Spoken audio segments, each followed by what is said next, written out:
போராடுவதற்கு கூட இடம் கொடுக்காம தமிழக அரசு 2 மணி நேரமாக எங்களை கைது பண்ணிக்கிட்டு இருக்காங்க.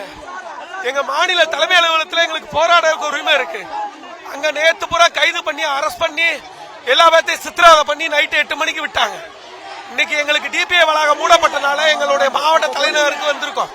எங்களுடைய மாவட்ட முதன்மை கல்வி அலுவலகத்துக்கு வந்திருக்கோம்.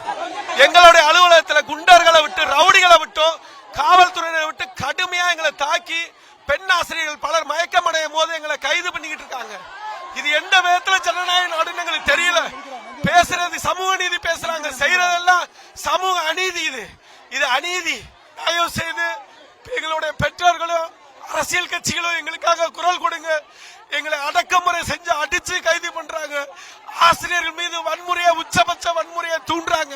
இவர்கள் கொடுத்த வாக்குறுதியை கேட்க வந்தா எங்களை அடிச்சு துன்புறுத்துறாங்க. நாங்க யாரையும் தொந்தரவு செய்யாம யாரையும் துன்புறுத்தாம அகிம்சை வழியில போராடுறோம்.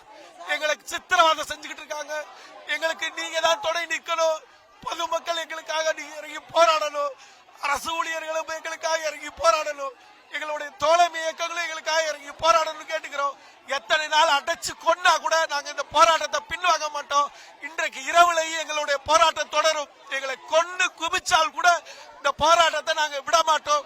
இந்த வயசான காலத்துல எல்லா கடமையும் முடிஞ்சு போச்சு. அவங்களுக்கு எல்லா கடமையும் முடிஞ்சு போச்சு. எதுவுமே இல்ல.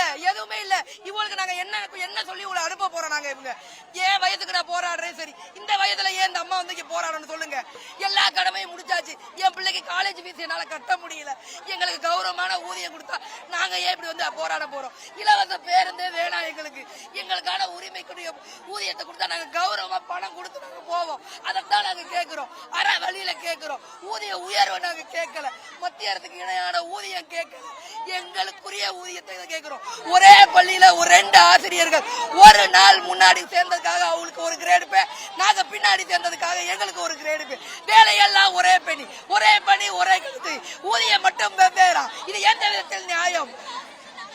சார், 16 ஆண்டு காலமா சம வேலைக்கு சம ஊதியம் கேட்டு போராடிட்டு இருக்கோம். நாங்க ஆசிரியர்கள் சார். எங்களுக்கு கற்பிக்கிற நாங்களுக்கு எப்படி எங்களுக்கு நடந்துக்கணும்னு தெரியும். இன்னைக்கு நாங்க இந்த அளவுக்கு ஒரு தீவிரமா இறங்கி இருக்கிறோம்னா அதுக்கு காரணம் அரசாங்கம். எங்களுக்கு திரும்ப வாக்குறுதி கொடுக்கறாங்க, அழைத்து பேசுறாங்க. ஆனா நாங்க கேட்கக்கூடிய கோரிக்கைய எங்களுக்கு நாங்க கேட்கிற மாதிரி நிறைவேற்றல. நாங்க என்ன கேட்கிறோம்னா, தேர்தல் வாக்குறுதி 311 அவங்களே தானே சொன்னாங்க, உங்களுக்கு நாங்க ஆட்சிக்கு வந்த உடனே உறுதியா கொடுத்துறோன்னு தானே சொன்னாங்க.